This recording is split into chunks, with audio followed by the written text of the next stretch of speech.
5 năm một lần, hơn 2.000 tỷ đồng tiền thuế, 64 triệu người gác lại công việc để bầu chọn 499 đại biểu Quốc hội. Tuy nhiên, những đại biểu tạo nên cơ quan quyền lực nhà nước cao nhất là Quốc hội lại có rất ít quyền lực. Họ không thể soạn thảo để trình dự án luật, không có quyền lực thực tế tại địa phương, và nhiều quyền lực đáng ra phải có đối với một đại biểu dân cử, họ cũng không có. Đó là những quyền gì và vì sao đại biểu Quốc hội Việt Nam không có quyền lực?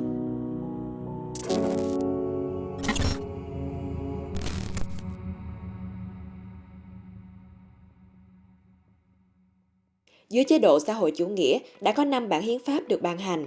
Tất cả đều có một điểm chung. Đại biểu Quốc hội Việt Nam không có quyền làm luật.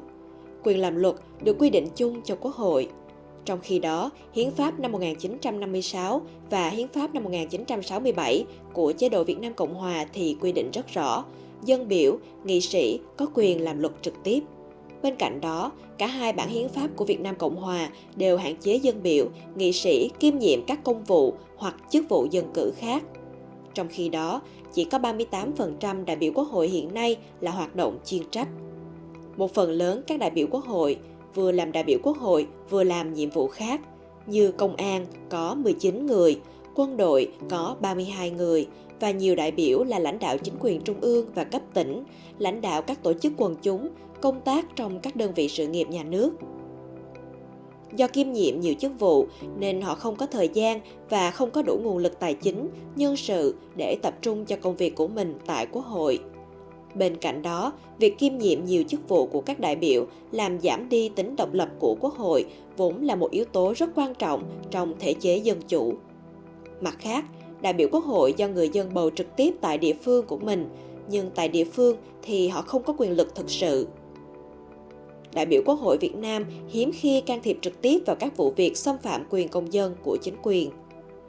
Dưới thời Việt Nam Cộng Hòa đệ nhị, các dân biểu Hạ viện từng can thiệp để phóng thích những người bị bắt trong chiến dịch Phượng Hoàng để bảo vệ quyền cơ bản của người dân. Chiến dịch Phượng Hoàng nhằm tìm bắt Việt Cộng tại miền Nam. Họ cũng thu thập các bằng chứng để cáo buộc công khai các quan chức tham nhũng. Điều này chưa bao giờ thấy ở Quốc hội Việt Nam. Tại miền Nam, hầu hết các dân biểu Hạ viện của Việt Nam Cộng Hòa đệ nhị đã liên kết thành các khối. Có 7 khối được hình thành là dân chủ, dân tiến, đoàn kết, thống nhất, độc lập, dân tộc và xã hội. Các khối thường họp 2 lần mỗi tuần, tổ chức hội thảo, tranh luận chính sách, phát hành thông cáo báo chí và tham gia đối thoại với khối hành pháp. Còn các đại biểu Quốc hội Việt Nam hiện nay không liên kết theo khối và cũng không phát ngôn với tư cách đại diện cho đoàn đại biểu tỉnh thành của mình. Họ chỉ phát biểu dưới tư cách một đại biểu Quốc hội đơn thuần. Tuy nhiên, vì sao đại biểu Quốc hội Việt Nam lại khác so với thời Việt Nam Cộng Hòa và các nước? Câu trả lời nằm ở thể chế chính trị của Việt Nam. Dưới thể chế cộng sản, quyền lực tập trung vào tay của Đảng Cộng sản, tức là một nhóm thiểu số. Số lượng đại biểu Quốc hội Việt Nam hiện nay là đảng viên Đảng Cộng sản sắp gần đạt mức 100%. Quốc hội khóa 1 là Quốc hội đa đảng, với 15% là đại biểu thuộc Đảng Việt Quốc và Việt Cách, 49% không có đảng phái, chỉ có 36% là đảng viên Cộng sản. Nhưng từ Quốc hội khóa 2, số lượng đại biểu Quốc hội là đảng viên Cộng sản tăng lên đến 65%. Đến Quốc hội khóa 7, số lượng đảng viên Cộng sản là 88%. Tỷ lệ này tại Quốc hội các khóa tiếp theo lần lượt là 94%, 92%, 85%, 90% và 91%.